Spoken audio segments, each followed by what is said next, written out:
자, 네 번째 썰 한번 가보도록 하겠습니다. 댓글 컨텐츠 진행해 보도록 하겠습니다. 어제 영상 올린 것 중에 대한민국 현재 상황은 대출빚과 마이너스 통장, 카드론과 리볼빙으로 쌓은 모래성 같습니다. 예, 라는 영상에 이야기를 했습니다. 많이 보셨나 모르겠는데 대한민국이 뭔가 겉으로 봤을 때 굉장히 뭔가 비대해 보이고 뭔가 삐까뻔쩍해 보이고 대단해 보이지만 알맹이를 보면 정말 볼품 없는 경우가 상당히 많을 겁니다. 지금 뭐 아파트 같은 거 여러분들 뭐 고층 아파트 많이 있죠. 근데 과연 그 고층 아파트 사시는 분들이 순전히 자기 집일까요?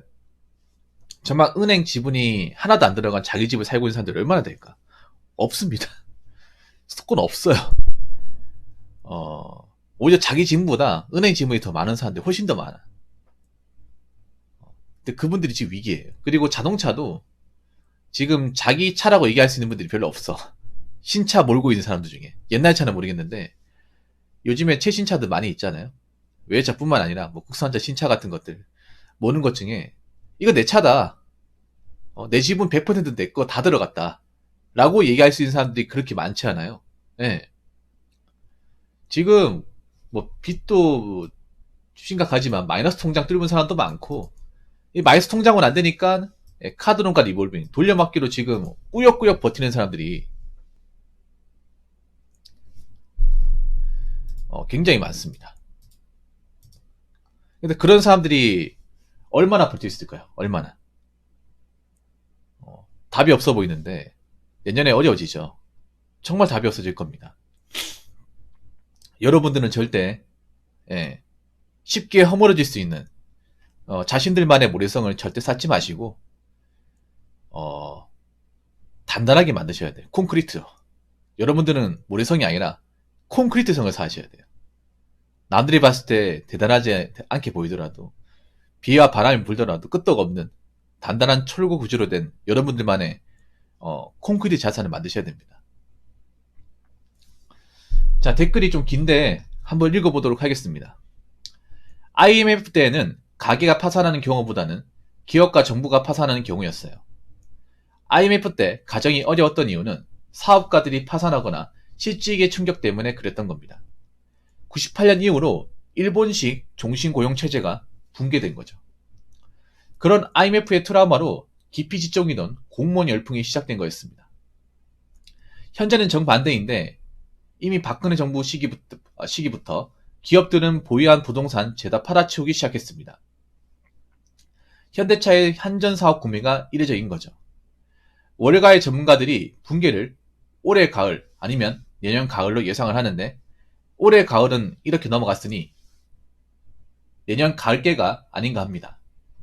붕괴되기 전까지 빌빌거리다가 연쇄 파산하겠죠. 영끌족들, 가오충들, 코인충들, 유튜버 딴따라들은 살자하거나 설령 강철 멘탈로 존버하더라도 마이너스를 제로로 만들기 위해 남은 인생을 살아야 합니다. 나이 40에서 50되어서 부채 청산하고 비로소 통장 잔고가 몇천원, 몇만원 남짓 남아있는 새 삶을 시작하게 될 텐데 과연 각오가 되어 있을까요?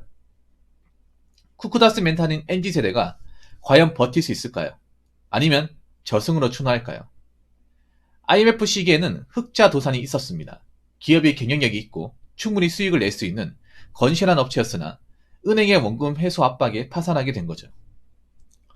고환가 붕괴 시기에는 개인의 수입이 의미가 없습니다.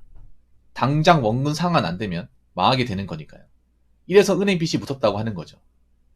한국의 MZ세대는 잃어버린 세대가 될 것 같습니다. 일본의 잃어버린 30년 동안 완전히 낙오된 빙하기 세대와 사토리 세대꼴이 나는 거죠. 이렇게 최하층민으로 추락하게 되면 다시 올라오기 어렵습니다. 라는 장문의 댓글이었습니다. 좀 무서운 댓글이죠. 근데 이게 이분이 하신 얘기가 뭐 정말 터무니없는 얘기는 아닌 것 같아요. 좀 세게 얘기하긴 했는데 제가 전에 그런 말 했잖아요. 우리나라 위기가 오면 기업이 망하는 것보다 개인이 망하는 사람이 더 많다고. 지금 개인이 망하고 있잖아요, 여러분. 기업이 망하는 건 없어요, 여러분. 기업이 불어났다 얘기는 없지만 개인이 굶어 죽겠다는 얘기는 많이 나오잖아요. 근데 보면 지금 사람들이 웃긴 게 자기들 걱정보다 기업 걱정을 많이 해요. 나라 걱정을 많이 합니다. 나라 걱정할 때가 아니에요. 나 자신부터 걱정해야 돼. 어? 나라나 기업이 망하기 전에 나 자신부터 망하게 생겼어요. 나 자신부터 굶어 죽게 생겼습니다.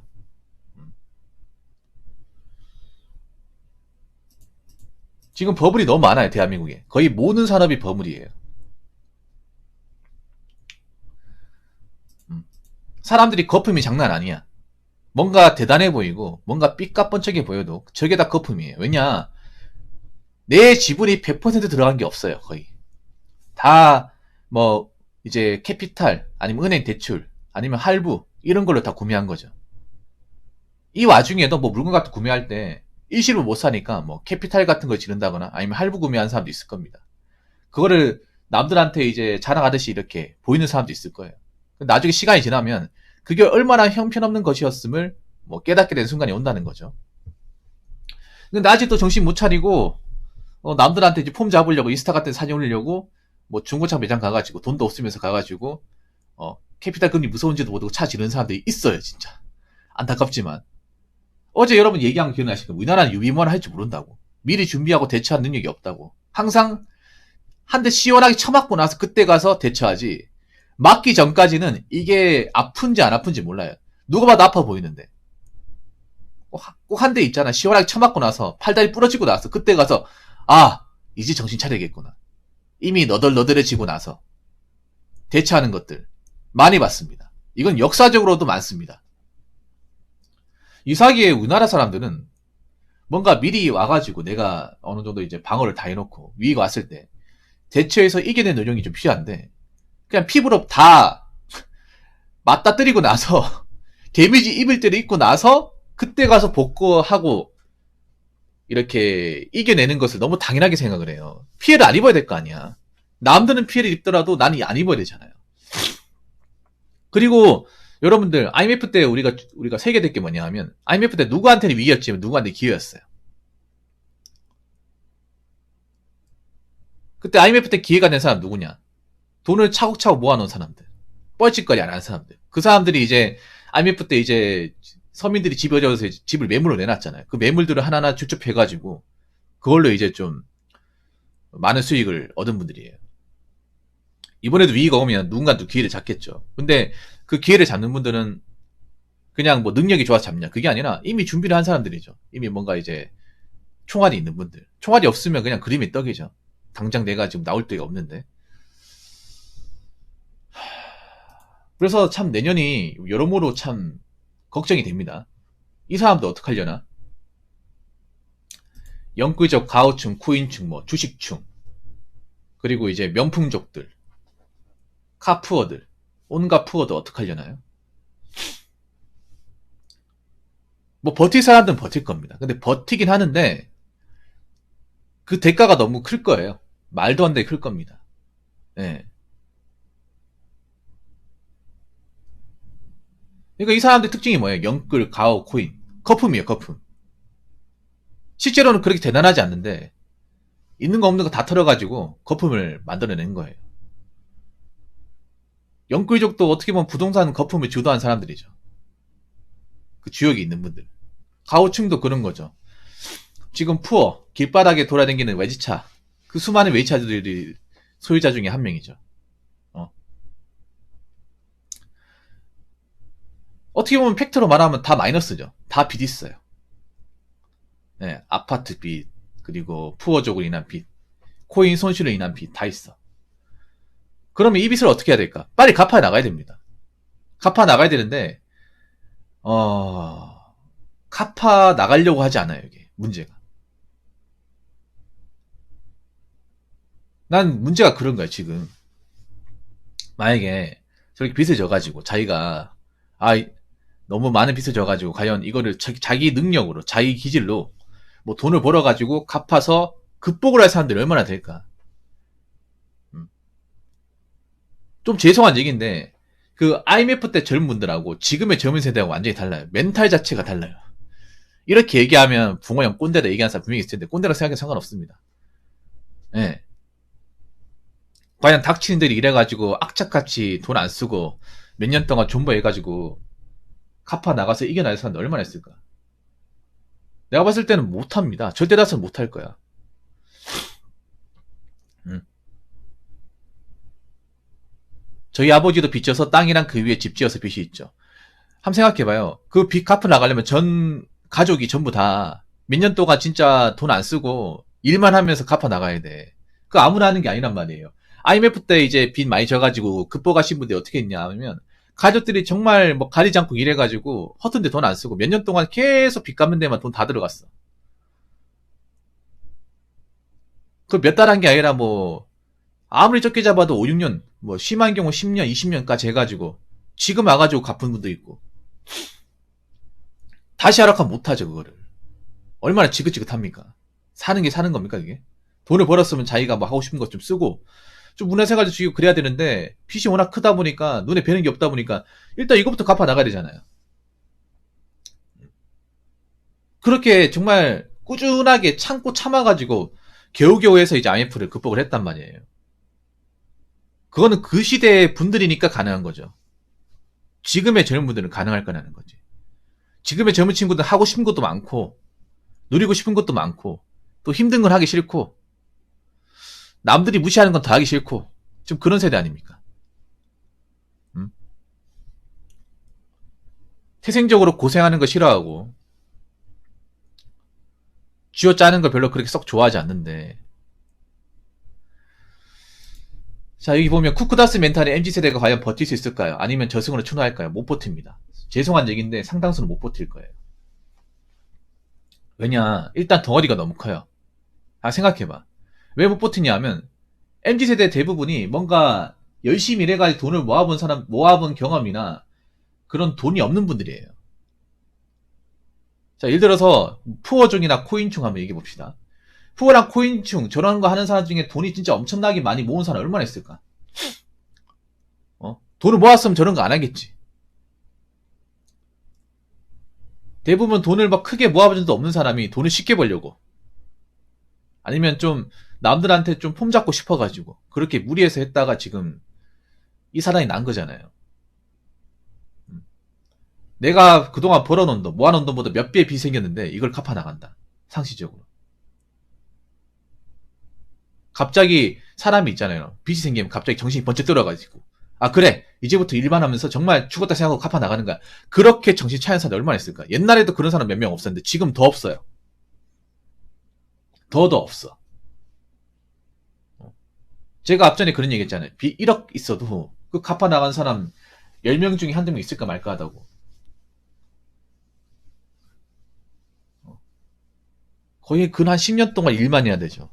일만 하면서 이자까지 갚아 나가야 되는데 그 생활을 버틸 사람들 얼마나 있을까? 일만 하면서. 다른 어떤 내 계획들은 다 뒤로 밀어놓고 오로지 빚만을 갚기 위해 살아야 되는데 그 당장 1년이라 할 수 있을까?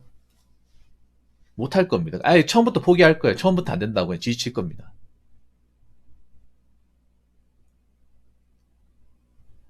이겨낼 사람들 그렇게 많이 안 보입니다. 안타깝지만.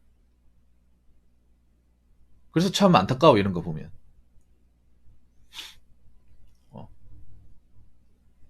뭔가 인생에 대해서 뭔가 열심히 살고 아득바득 이렇게 차곡차곡 올라가야 되는데 한 번에 있잖아요. 빅점프를 하려고 그래. 코인 하신 분들 보면 그런 거예요. 어차피 월급 벌어서 얼마 안 되니까 한 번에 수입 봐가지고 일 안 하고 투자해가지고 먹고 살겠다 이 마인드잖아요. 근데 솔직히 역으로 생각하면 얼마나 도둑놈 마인드입니까? 누구는 고생이 좋아가지고 합니까? 누구는 밤새는 게 좋아가지고 이래요? 아니잖아. 근데 이렇게 살아야 되잖아요. 뭐 내가 능력이 뭐 그리 출중한 게 아니고 뭐 내가 뭐 돈 나올 곳이 많은 것도 아니고 대단한 사람이 아니면 그렇게 살아야 돼. 어쩔 수 없어. 근데 그거를 본인이 거스르지 않고 나는 처음부터 그 계층을 몇 달이 건너뛰겠다는 거 아니에요. 그거 자체가 내가 봤을 때는 굉장히 뭔가 좀 욕심이 강한 거죠. 그래서 여러분들 뭐 기업이 어렵다 이런 것보다 여러분들 자신이 어렵지 않은지 재정적으로 힘들지 않은지를 다시 한번 살펴보셔야 돼요. 즉 누구를 걱정할 때가 아니에요. 나부터 챙겨야 됩니다. 그리고 지금 내가 뭔가 많이 벌려놓은 분들 뭐 자동차 할부금 많이 있고 유지비 많이 들고 그리고 뭐 코인은 손실 많이 보신 분들 지금 뭐 이득 보려고 한 때가 아니에요 지금. 어? 빨리 나와야 돼. 손 털고 나오고 내가 지금 갚아야 될 돈이 얼마나 있을까? 나가야 되는 돈이 얼마나 있을까? 음? 생각하고 갚아 나가시고 해결하셔야 돼요. 근데 이런 얘기 듣고 과연 실행에 옮길 사람들이 얼마나 있을까요? 애초에 뭐 제 방송을 보는 분들이 많지가 않는데 또 이런 얘기하면 또 붕어형 또 꼰대 같은 사람 또 저런 얘기하네 또 생각하겠죠. 어? 근데 이거를 만약에 이 얘기를 안 듣고 있다가 나중에 제대로 이제 쇠망치를 크게 맞으면 어떻게 될까? 제대로 한번 헤드샷을 맞으면 못 일어납니다. 그 상태로 끝이에요. 그러니까 지금이라도 뭔가 벌려놓은 게 많으신 분들은 고민하지 말고 일단